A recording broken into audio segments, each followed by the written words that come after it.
Welcome everyone to another episode of the Terrain Studio. I'm your host, Shawn Morris. Today on the Terrain Studio, I'm going to help you to recreate the Geonosis-inspired Spires featured on the Fantasy Flight Games website, specifically in the Clone Wars release article.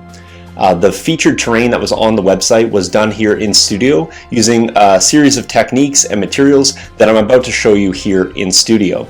The steps and techniques used are not exclusive, they're not the only method, and I do encourage you, if you're following along with this how-to, if you don't have materials readily available, please experiment or try different materials. You're only going to learn from your mistakes, and those mistakes become happy accidents, so I strongly encourage you to do so. If you have any questions or comments specifically around any techniques that I used, perhaps I wasn't clear enough, please feel free to send me questions or comments. I'll do my very best to respond to that. So let's not wait too long, guys. Let's get out to work. Okay, so what I have gathered here is a small collection of the materials that we're going to need to get started with the process. So there's a few things here, and I'll kind of explain in turn exactly what I have, just so that you guys can kind of take stock of what you need, and if you don't have anything, you know, kind of run out and get those materials. So I'm going to use some alternative methods as well while I'm explaining this. So if you don't have something, I'll kind of give you some available substitutes.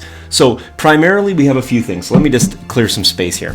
So what we're going to be working with is pink foam, insulation foam, available typically at your local hardware stores. Now, if you don't have this type of foam, or if it's blue or green or yellow, those are probably suitable substitutes. However, I don't recommend the white ball foam, you know, the foam that comes in most packing materials. The reason being is the rigidity of that is not nearly as strong as this. We're going to actually laminate this foam to make it even stronger, and that white foam just doesn't lend up to doing that as well.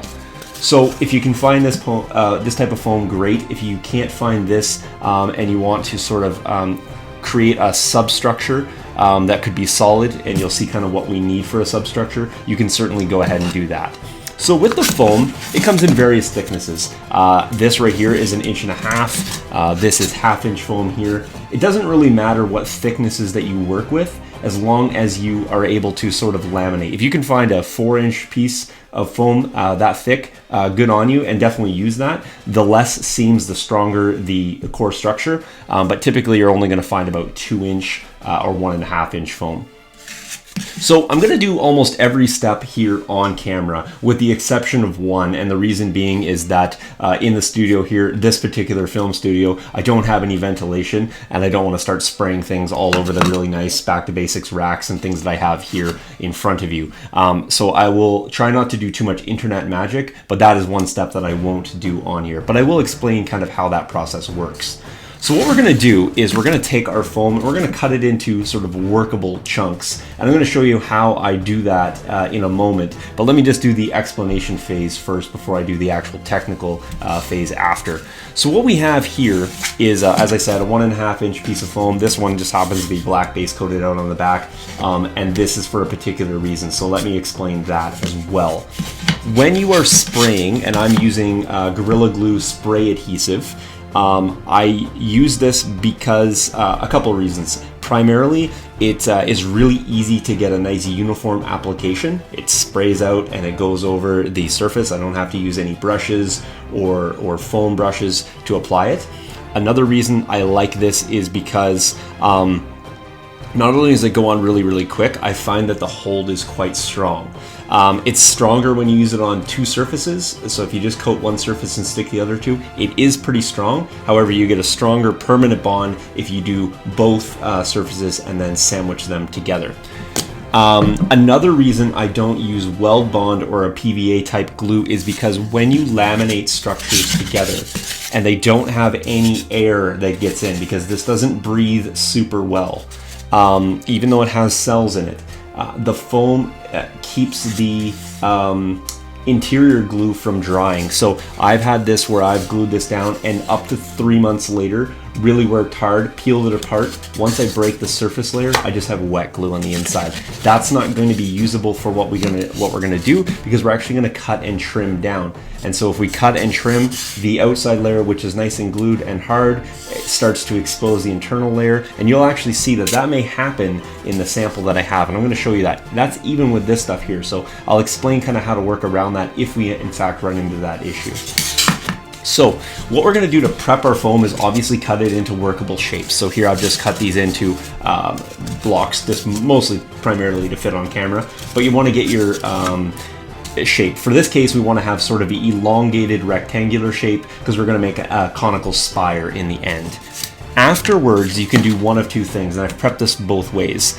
You can paint out your foam, and what that does is that allows you to sort of create a little bit of a surface that's a little bit more withstanding to it, the aerosol that comes out of here. The glue itself is not going to eat through, it's the aerosol that's going to damage your foam. Another thing you can do is you can take some watered down PVA and you can brush it over your surface, and that creates a nice rigid layer, kind of like a film, that also helps to reduce the amount of aerosol damage. So that's important.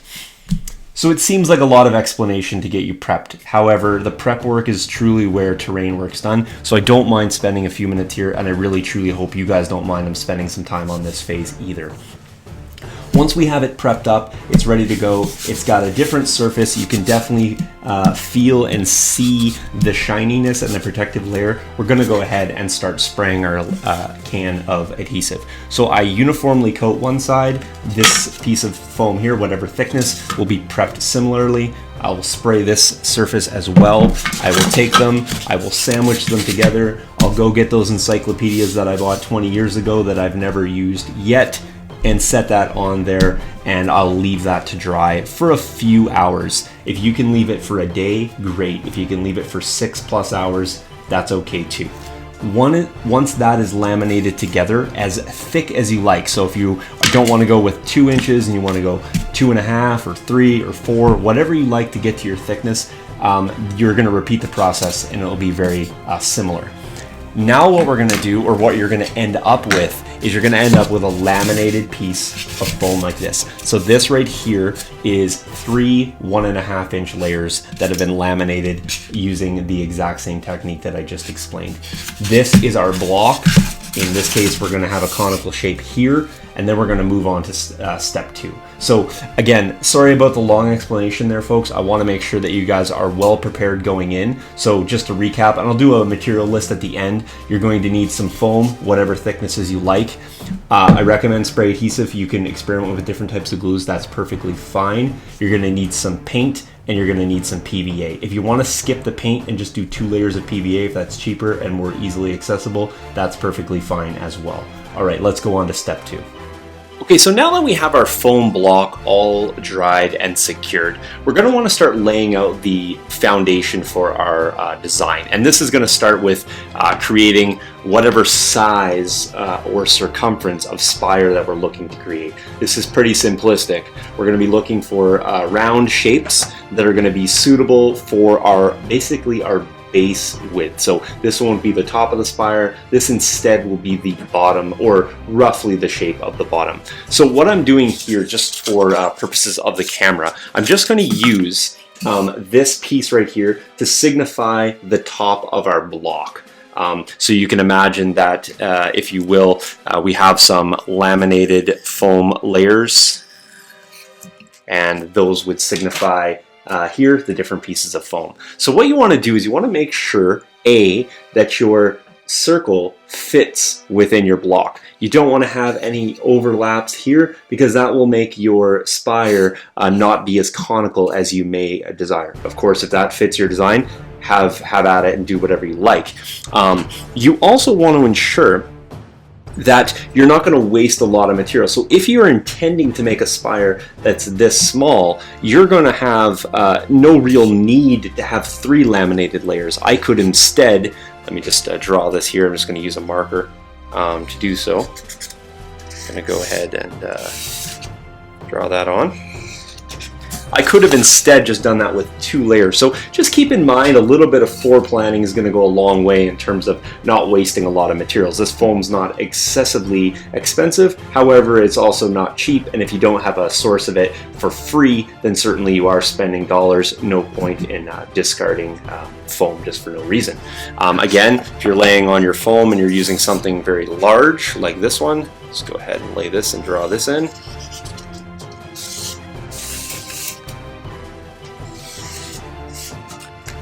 There we are. This one, as you can see, is very close to the edge. It's maximizing the materials. However, I have one caution for you, because if you look at this, it is so close to the edge that if I were to have a need to expand, or if it wasn't quite, if I happen to cut in too far, I'm going to lose the sort of circular shape. So again, I would caution against underusing and overusing your materials. So I would pick something that's a little bit more of a happy medium. However, if you wanted to go a larger shape, pre-planning again, you could dry fit the foam together and you could figure out, no, in fact, that's going to fit. In fact, I need more. So you can kind of do that in the pre-planning stages. So what we're going to do afterwards, and so it's hard to fit everything on camera here, but I'm just going to sort of move this over. Here we go.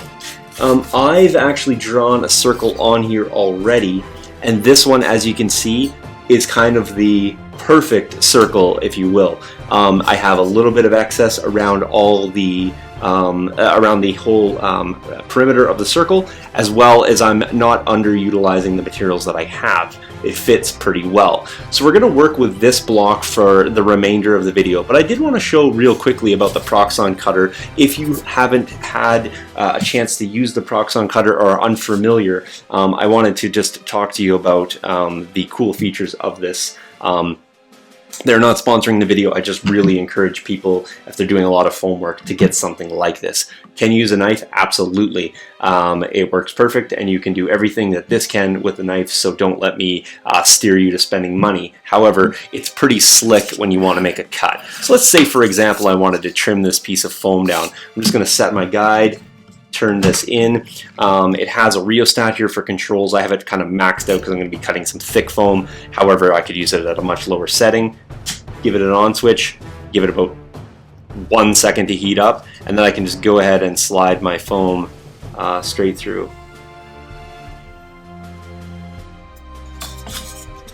That's the cut right there, folks. I go to fit that back together. It's a pretty slick cut. There we go. The only thing you have to keep in mind is if you're doing this, it does burn away some materials. So this piece is technically a little bit shorter now that I've done that. You can just go ahead and continue to slice your foam through.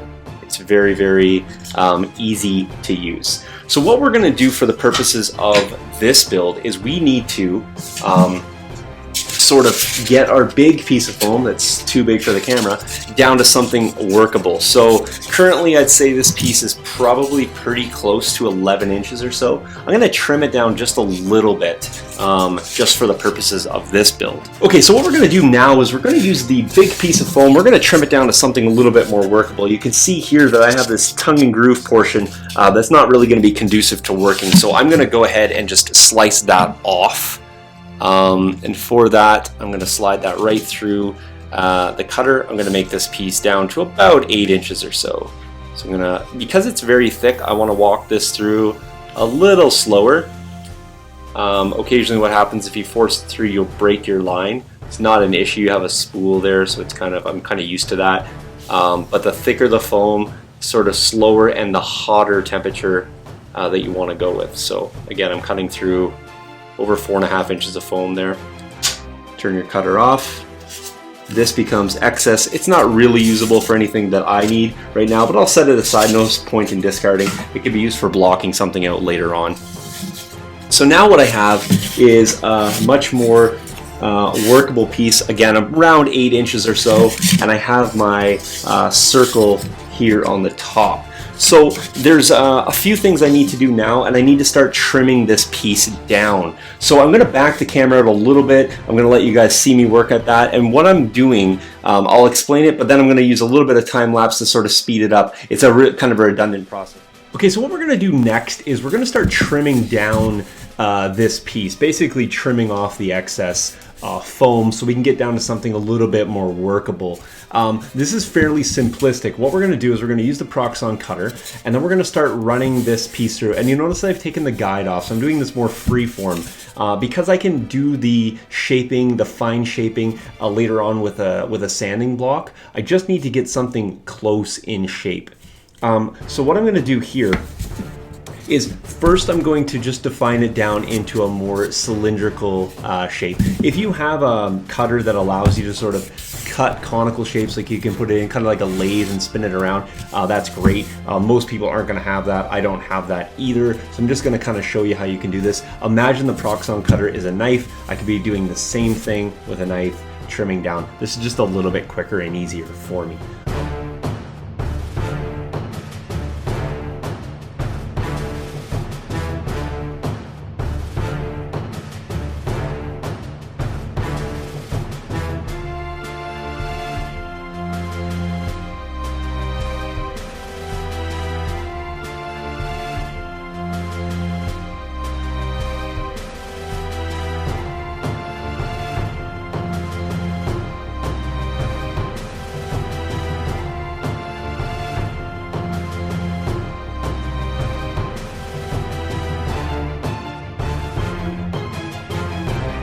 So now what we have is roughly conical, or spherical rather, shape. It's basically a column. It's definitely not circular on the top, nor is it circular on the bottom.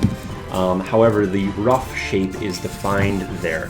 So now we're going to start shaping it. Again, this is our bottom. We're just keeping this circle intact here, but we want to start deciding on how big, or small rather, we would like to make the top. So for this case here, I would recommend not going too small. So let me show you what I mean by too small.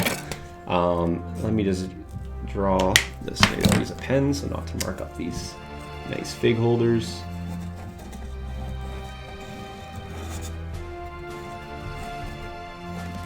There you go. So that is fairly small, given the fact that we have this base that's that big.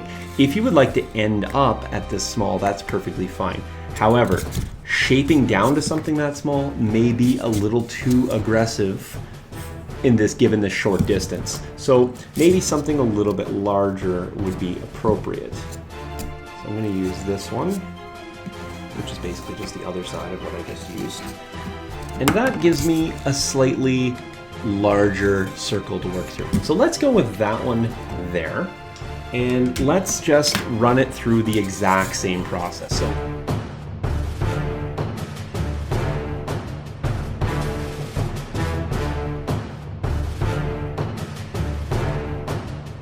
So here's what it looks like kind of on the side there, and then flared out aggressively towards the bottom. Let's do another one of those.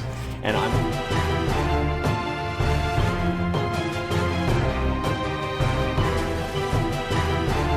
this right here, you can see that for whatever reason, either the glue or the paint layer wasn't thick enough, we had a little bit of corrosion here. Perfectly fine, it's still intact, it's not coming apart. This is going to be covered in the subsequent steps, but in case you come across any of these sort of crags, that's exactly what's happened. You can see it's kind of melted a little bit, just a depression in the foam.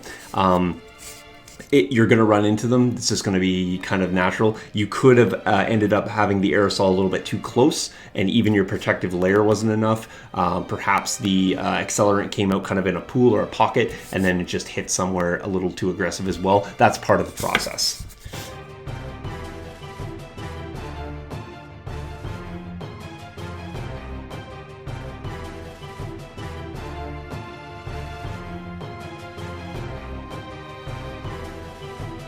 All right, so there you have it. It's a little bit more columnar in shape now.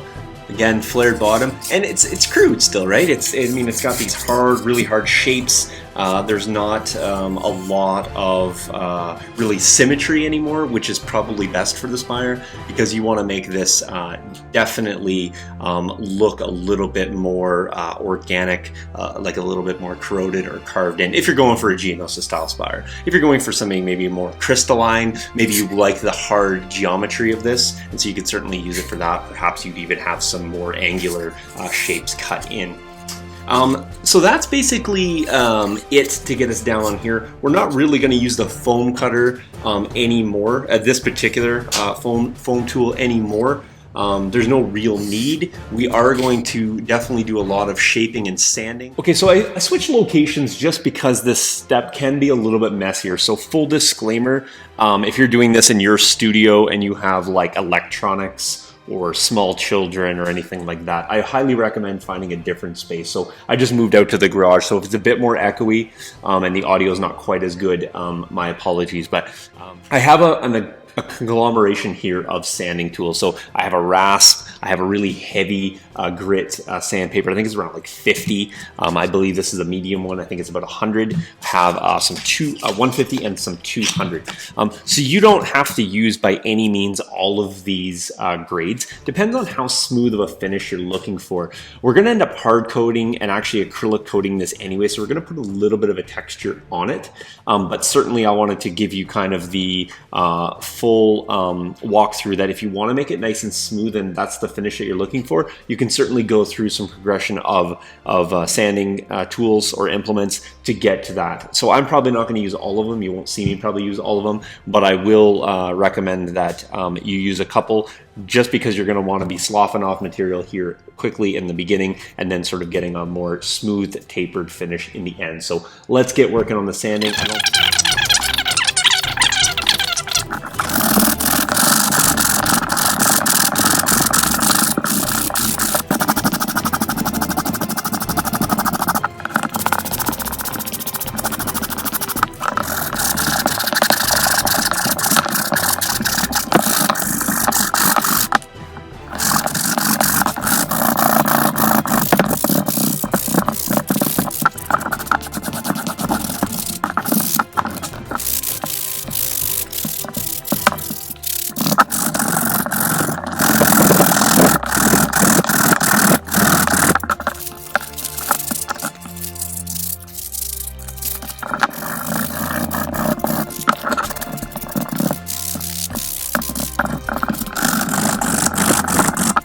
Now we have a very conical shape. You can see that we've, for the most part, maintained our bottom, and for the top we've got it down to a fairly small circle. We can work on putting a point on in the next steps if you want. If you don't want to have a very small point, because it does get very delicate, you can basically leave it at this rounded shape. So what we need to do now is we need to start segmenting this to kind of give it a little bit of a different feel.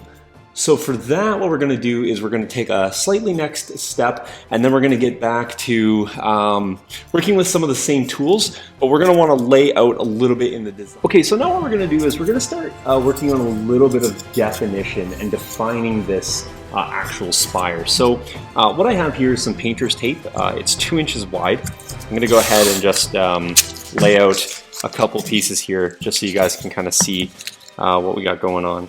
So I like to use, you know, drawing utensils when possible, and sometimes I like to use tape as kind of a pseudo line in terms of kind of helping me to sort of lay out what it is I'm looking at here. So with this guy here, notice that I'm also just leaving a little small gap in between.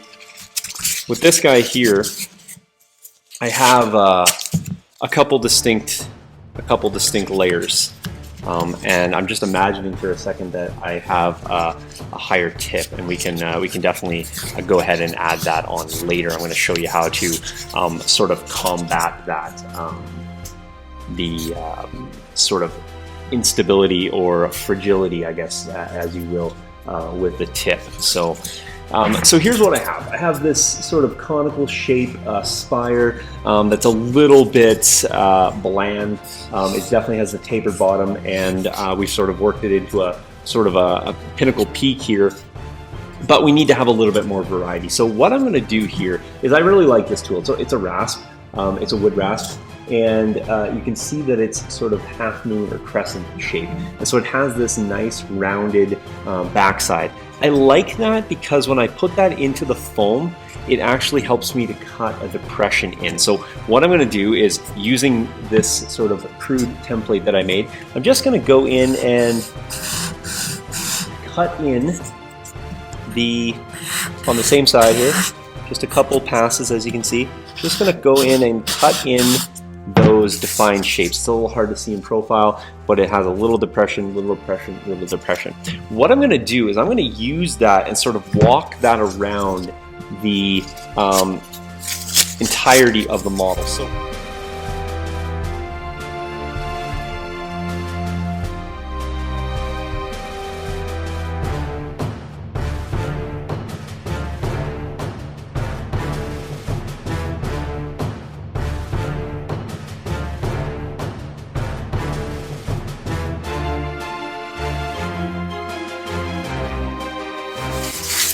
Okay, so now you can see that we have the clearly defined gouges or grooves. This one's a little bit deeper than this one, and this one is a little bit shallower than the middle one here. For obvious reasons, you're running out of material up here. You don't want to compromise the integrity of the cone itself. Now what I recommend doing is going back to your sandpaper. For this, you're going to want to use the actual sandpaper itself. Your finger is a nice tool because it matches the sort of round shape of the rasp. So you'll notice here that there's a little bit of delamination, not very much, but because you built in sections like this, if you notice that, don't worry, subsequent steps are going to cover this all over, but this one here, it's very minimal. I'm just saying that crevice that we saw before is starting to become a little bit more prominent. That's perfectly fine. We can take care of that. If you need to go back and put a little glue in there, PVA is fine because again, this will be surface dry and so, or surface level, and so the air will dry that. So if you want to go gap fill that, that's perfectly fine. I'm not going to do it. It's not necessary here.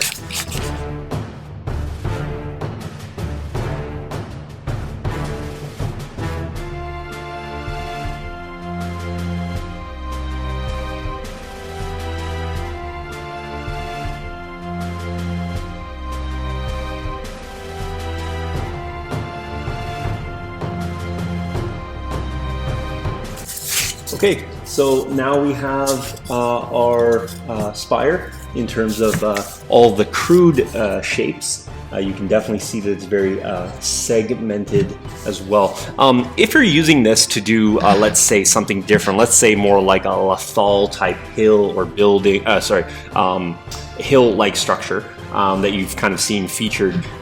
This would be a very similar process. You could definitely do this. You'd be using much more sort of larger conglomerations of foam, more round or rock or hill-like shaped. But the similar processes in terms of shaping and defining in those crevices or grooves may be applicable to something like that. So don't let these techniques be only singular in application in terms of working with just this Geonosis spire.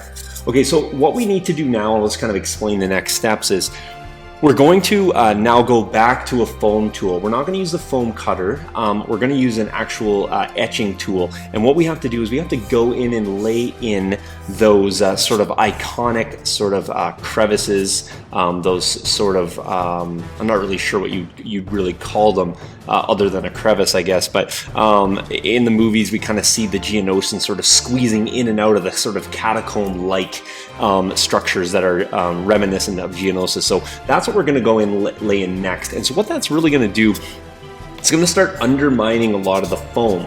So we're going to have to be very cognizant of that in terms of the depth and width that we lay those in. So this next one, what we'll do is we'll go back to the marker. We'll kind of lay out some planning steps before we actually get in with the engraving tool. So let's get to the next step. Okay, so for the next phase, as I mentioned, we're going to want to start marking out our sort of catacomb type structures, or our crevices in the foam itself. I'll pop up an image here so you guys can see what I'm talking about.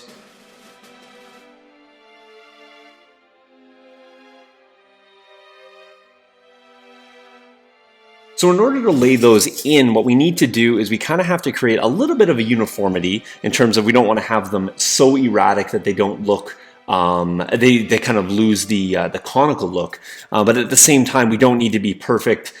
These are not going to be sort of mechanical or sort of carved structures. These are going to be much more like erosion type features and maybe crudely chipped away at some point. So in order to do this, we kind of basically need to lay out a design. So we want to keep the crevices, between the grooves that we've already created. So not to encroach on those. So really we've kind of defined our area already.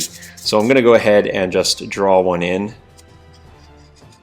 there. And you'll notice that I stayed a little bit away from the groove, and I didn't quite come to the bottom. And so what I'm going to do is I'm going to start kind of uniformly, in the sense that I'm going to kind of keep similar spacing, but when we do this,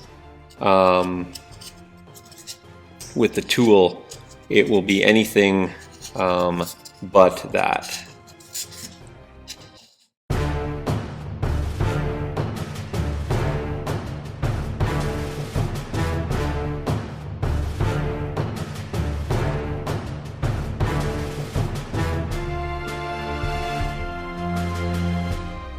There we go, there's our sort of spire that we have. This looks to be a little bit big here. That's okay, because we're gonna do something on this layer in particular in the next, in the next few steps. So don't worry too much if that gap looks a little bit big and these ones look a little bit small. You wanna have some variety between top and bottom.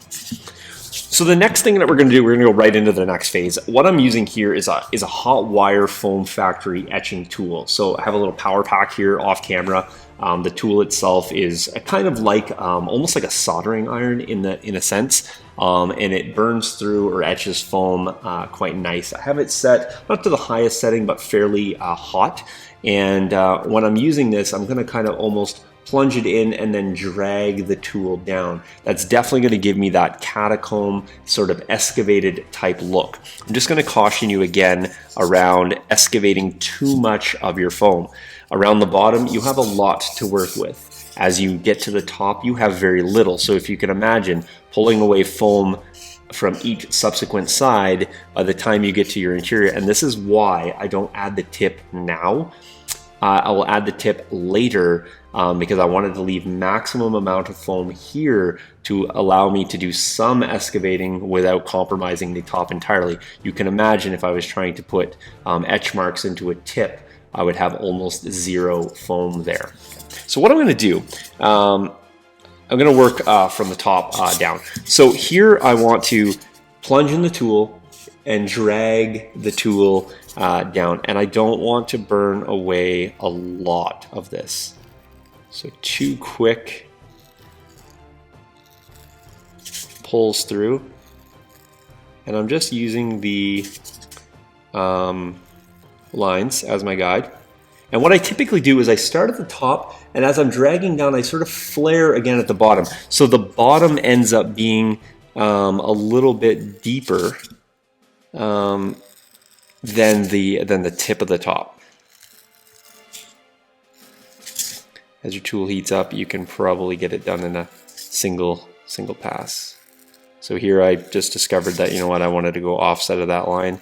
So again, I'm not committed to those lines.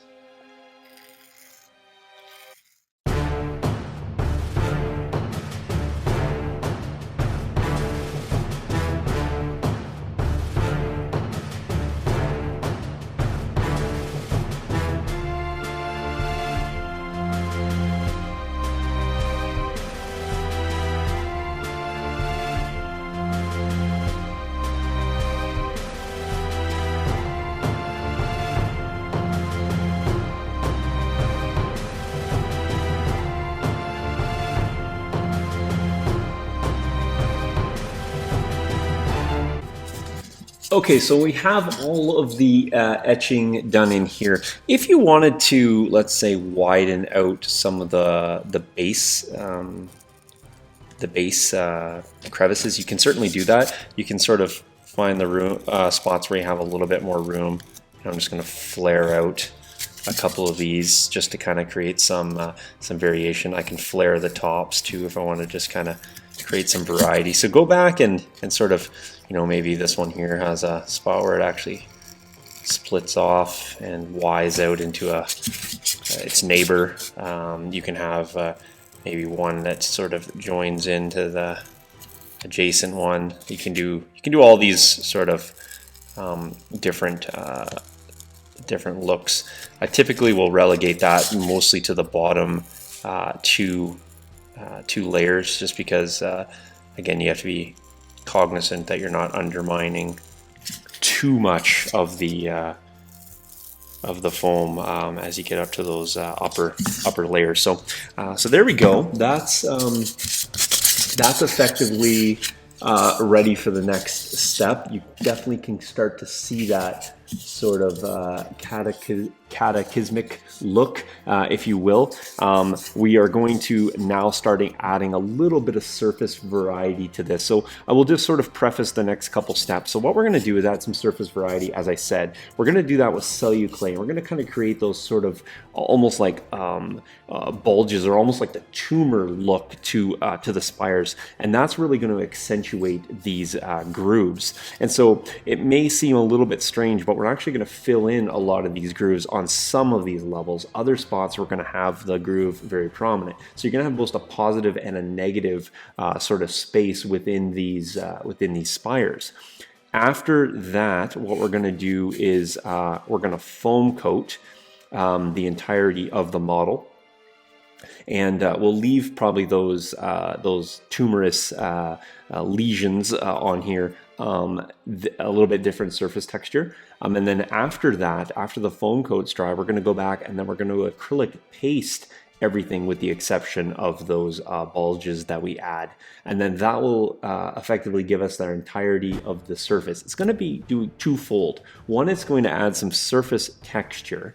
Two, it's going to solidify and strengthen the entirety of the spire. So right now, if I wanted to, I could snap this. Certainly, laminating the foam this way added a lot of strength and stability as opposed to this way. Initially, when I had done them in sections like that.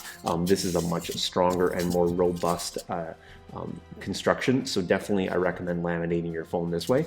But let's get on with the next steps. So for that, what we're going to use is a product called celluloclay. I'll walk you through basically how to mix it, and then the application is really, really easy. So let's get on with that. Okay, so I went and got the celluloclay product to show you. I'm going to show you how to mix it and as well show you how to apply it. So this is the celluloclay here. It just comes in this bag form. You can get it at like hobby stores or Michael's or things like that. So, and what it is, it's a sculpting material, and it's effectively like kind of a really thick sort of chunked up paper mache. It's really cool, not only because it strengthens, but it also adds a really nice texture to the model itself. So we're going to use that. So what I've done is it recommends, I think it's like 3 parts to 1 part. I will be honest with you, working with it, I kind of go more by feel and consistency than anything. But what I've done is I've done 3 little mixing cups here of celluloclay in here to put a little bit of water into that. And then the best way I've found to mix it up is just using my fingers. So I'm going to go ahead and start moving around the celluloclay.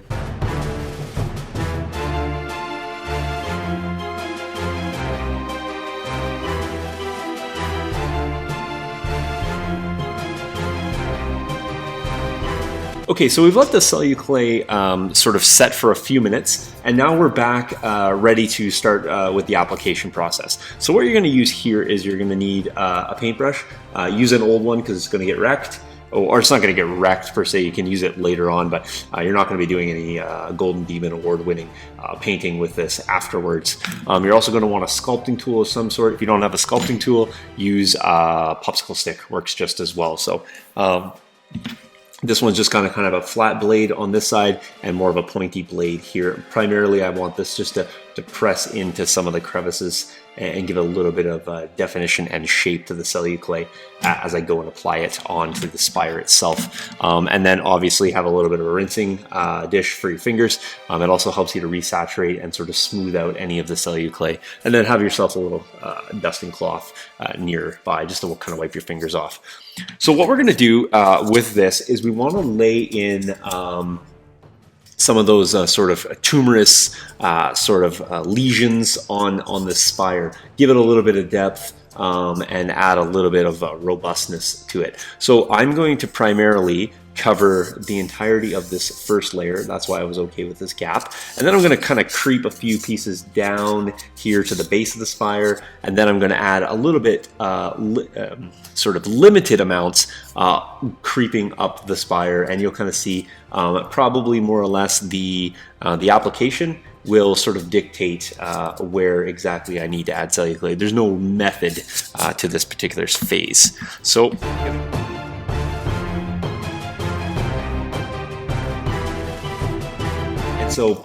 There you have it. You're finished. Just kidding. We got to obviously get this not only adhered to the surface a little bit better, but we need to give it a little bit more definition. So what I'm going to do is I'm going to start by wetting my finger, and then I'm going to start by just pressing in the celluclay. I want to get adherence at this point. So I'm just, and you're using those existing, and we can pull some back off after. We're just sort of pressing it in to the grooves that we created. Not only the grooves, but some of the sort of crevices that we've carved in. Those are going to be great contact adherence points as well. And so we're just pressing that in, and we're going to, have a little bit of character down here. So it sort of creeps down, maybe a little bit goes up a little bit. And again, I'm just pressing that in, gonna square off the bottom there into the entirety of the model. So now we have basically got adherence along the edge.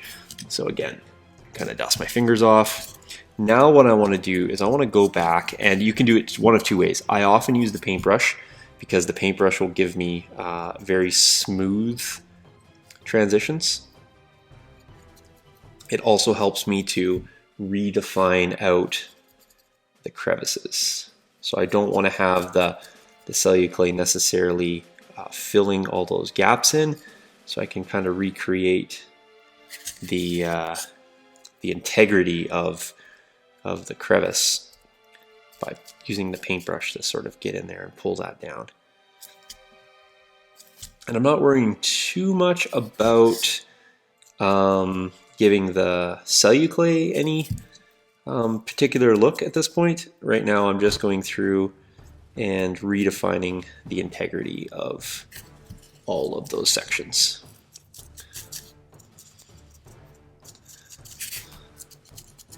That's primarily what I'm trying to do right now.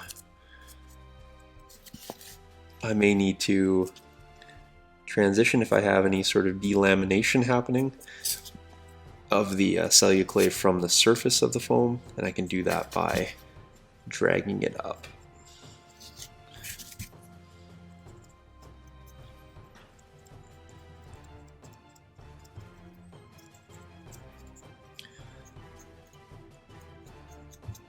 Anywhere there's a lot, I can just use my finger. That's basically a bulk moving tool, and then I use the brush to transition those. Okay, so I kind of, or more or less, got the top. Now I want to kind of go along the bottom as well. Again.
So I'm going to go ahead and do the peak first. And so what I'm going to do is just take a piece of a celluclay, or a group, cluster, whatever you want to call celluclay. Not sure what numerous celluclay particles are called together, but we'll call them a cluster. And I want to actually just start shaping the top here. So I'm going to use a little bit of water and I'm just going to start pulling down the celluclay. And yes, this is going to start filling some of the top crevices, but we'll go.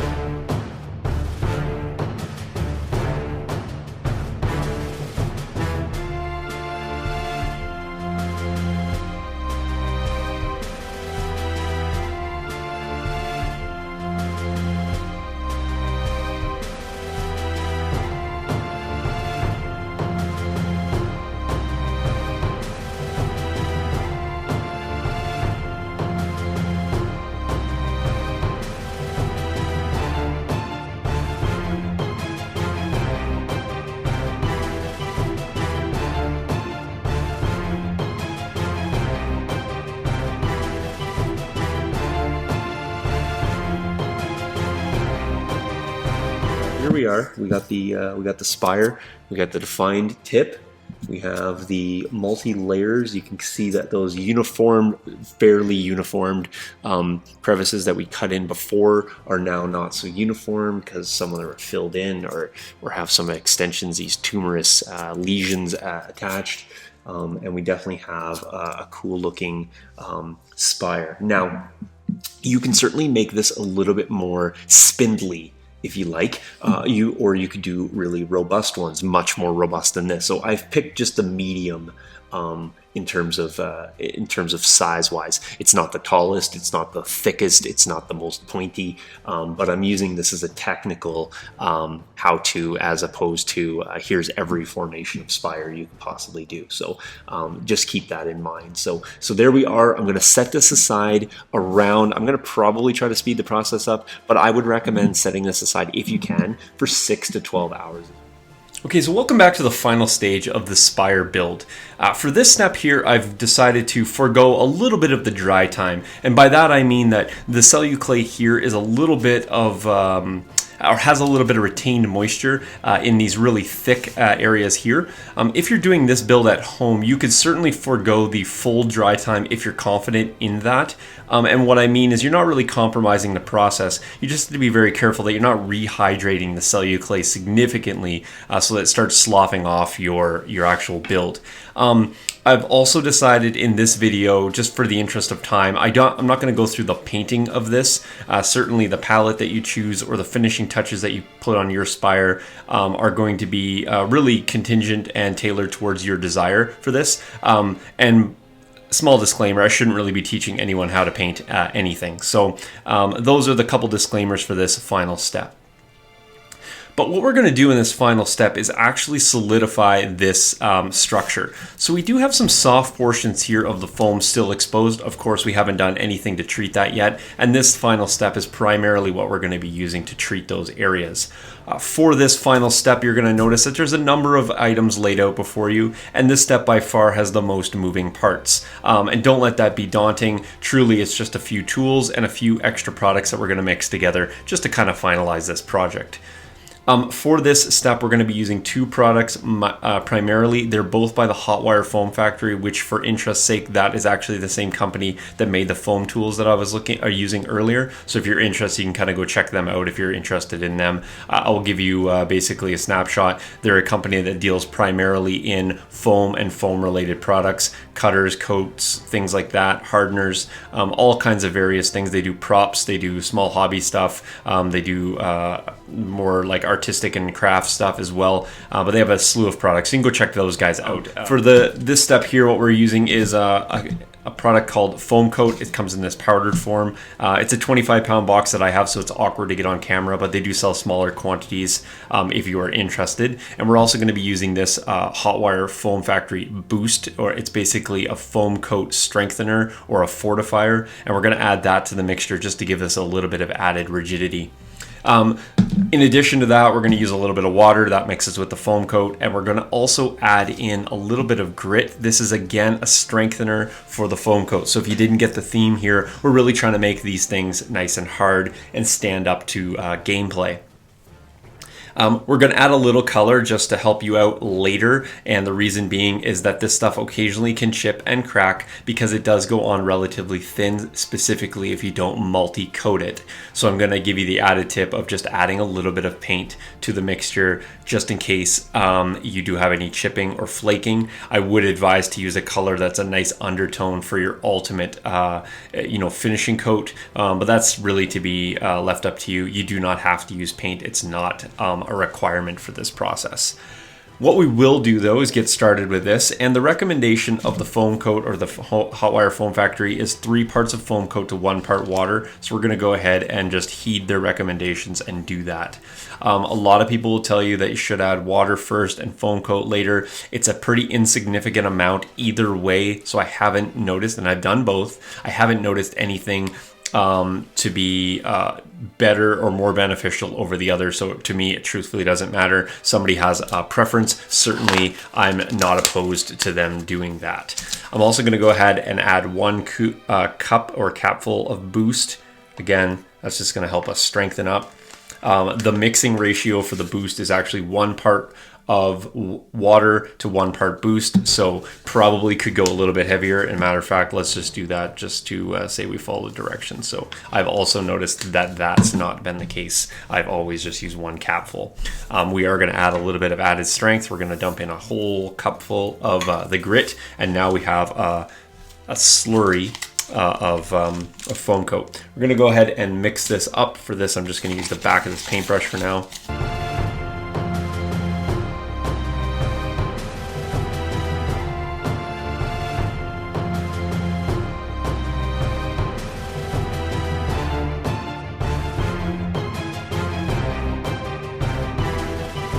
So it's a little bit messy, this step here, and what we want to be careful of is if you're working on a surface you do not want to get dirty, or if you're working on a surface that is multi-purpose, say that you're using it for gaming or things like that, you want to make sure you keep your surface clean. So I just put down a little bit of parchment paper, and that's just going to let me catch this extra foam coat that's inevitably going to drip off the spires.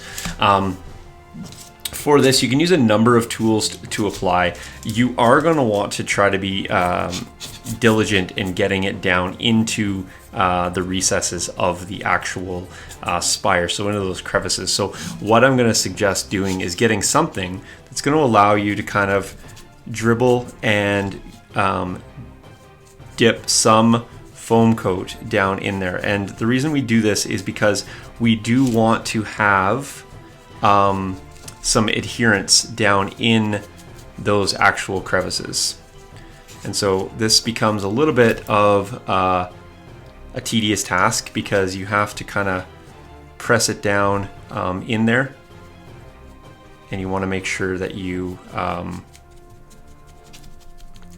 get all of it so that you don't have pink foam showing through later. That does become a little bit of a challenge to paint.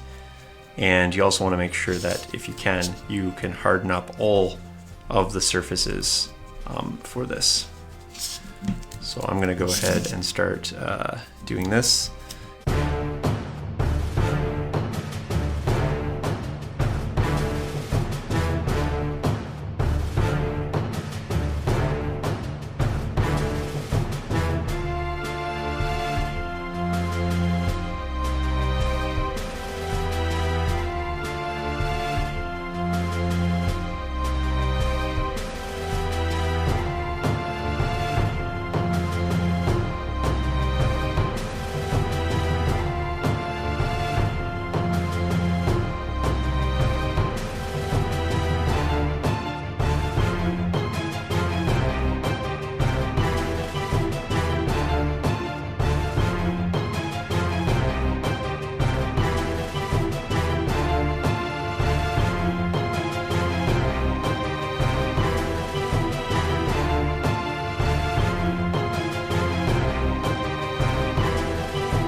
Okay, so due to a little internet magic, and admittedly I'm not really a fan of it, I went ahead and finished up layering in all of the foam coat. So you can see here that, you know, even some of the very, very deep recesses, depending on how deep the foam cutter went, I can't get fully in there. That's going to be accommodated with paint, and it's not going to be a portion that's really going to have a lot of gameplay. So I'm not going to be too worried about somebody getting in there and chipping or damaging the interior structure there. What I'm worried about is I'm worried about the rigidity of this. I'm worried about, you know, tipping or chipping or cracking of this. So you can see here, or hopefully you can see, there's quite a texture applied. This is done twofold. One is done with a little bit of tooling. So you'll notice in the sort of sped up clip, I was doing a lot of stippling using a foam brush. And what I was doing here was I was adhering the material, 2, spreading it out, and also 3, transitioning it into the sort of subsequent transitions, this sort of celluclay build out here. You'll notice that there's some pooling, there's some texture poking through as the foam coat and moisture has evaporated off, so you've got a ton of texture. Now, I had previously mentioned that this could be your final stage, you can go straight to paint. However, there is another layer that you can do, and I thought, hey, while I'm in here, let's just do it anyway. You can always stop and end it here, go to paint and you're fine, but you could also go to this extra layer, and the extra layer adds a lot to it. So it's one of those add-ons that I think could be a necessary step depending on the use. If you're using it for diorama, probably good here, paint it and away you go. You're going to retain a lot of the texture. The next step, although it will maybe change the definition of texture, it will certainly retain some of the features as well as add a little bit of its own texture, and there's a couple things you can do. So basically what I'm going to end up doing is adding some acrylic pastes of Vallejo product here. This is earth texture, because obviously I'm going to hit it with a brown color after. So this again maybe takes away the need to put paint in the previous layer. That's one thing that you can sort of detract and then add this. Also what this does is you had a soft core with the foam. You had a hard coat that was boosted to have added rigidity with the foam coat. The only problem is it's like an eggshell. It's pretty hard. However, if you crack it, it's easy to peel off because you get under the integrity of the foam coat. What I like this stuff here for is that it is flexible, although it dries, it stays flexible, and it gives you a nice sort of bounce layer to the foam coat. Now, Hotwire Foam Factory sells a product called Bounce, and you can use that on your foam to give it an added flexibility. However, you cannot use Bounce and Boost in conjunction. They counteract unless you layer it like this. So I've discovered that if I add a hard layer here to the foam and add a flexible layer to the outside, I'm able to actually add some flex to this piece, giving it added durability for gameplay. So I thought, hey, let's just do it. If you don't like it, like I said, you don't have to do this step. So let's go in, we'll use a little internet magic in terms of the dry time and application again. However, I will do a little bit of this on camera so that you can see. So this is pre-colored. You can buy it in several colors, but I typically use the brown or the dark earth. However, you can get it in a watercolor, you can get it in light sand color. I think I even saw, what was that recent one, in mud, I think? It's like really, really deep, even deeper than the dark earth. So what I do for this is, again, foam brush application. I take a little bit on my foam brush. It is a really good idea to have a cup of water. I did not, because I'm going to just do a little bit here, to constantly keep your brushes cleaned out. And the reason why is because you're going to get a constant buildup on one of these, and the stippling effect is only effective if you have a nice clean one. So I'm going to apply with a small one and stipple with the large one here. So I'm just going to go ahead and add it right over top, and I can stipple this on. I'm going to go ahead and add it right over the top of the foam coat. And I'm not going to worry too much about the recesses because at this point, much like when I was doing the foam coat, I'm just worried about getting a surface layer here. And again, you can transition this onto the celluclay. The celluclay is hard. It's not going to chip or anything like that because it's fibrous. If anything, it will crack, but that will be dry cracks, not like not a crack from stress or breaking. So I'm not going to worry about doing that. Plus, I really like the texture in the celluclay, so I'm going to retain that. It's going to help me have sort of a two-toned surface texture when I get this on. So I'm just going to go ahead and do this upper portion here on.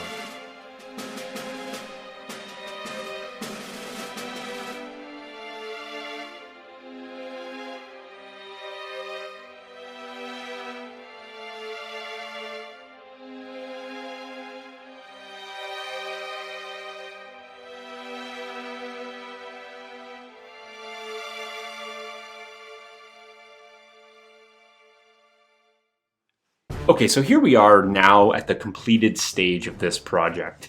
As I said, we're ready for paint. You can go ahead and base coat this out, weather it, do whatever you'd like with this. Again, I'll throw in some still images to just kind of show you what an end product can look like. It's only a suggestion. It's by no means made to be something to be emulated. Certainly you can pick your palette of your choosing. However, let's just recap kind of how we got here. We took a foam block, we cut it into a conical shape. We took the conical shape, we then subsequently shaped that using sanding implements to get sort of a more tapered finish. We then went in with the foam cutting tool and sort of etched out these sort of crevices here that you see. After that, we went in and added our celluclay layer. That's these projections here. Then what we did is we subsequently hard coated it with a Hotwire Foam Factory foam coat that we boosted up and added a little bit of grit to, just to give it that added strength and stability.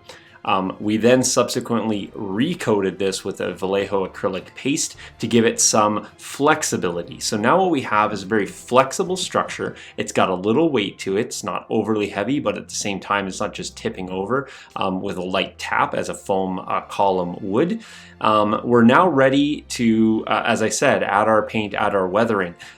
You can certainly create these spires in infinite heights as your heart's desire in terms of how high or small you can go. You can definitely create some more slim versions of this. If you want to go a little bit more elevated with a tapered peak, that's certainly something that you can do. The bottom line is we learned techniques in this video. We didn't learn an exhaustive list of how and what conical cone-like spires need to look like. So I do thoroughly hope that you enjoyed it. I enjoyed making it, kind of walking myself through a sort of an expedited process here to the finish. I don't often do one-offs, but certainly the patrons were demanding that something be done about a how-to, and I wanted to start here because this one seemed to have the most interest. If you are all interested in suggesting a topic, certainly do that on the Patreon page. I do thank you, and I hope you guys look forward to the next tutorial coming out of the Terrain Studio. Thanks for watching. Cheers.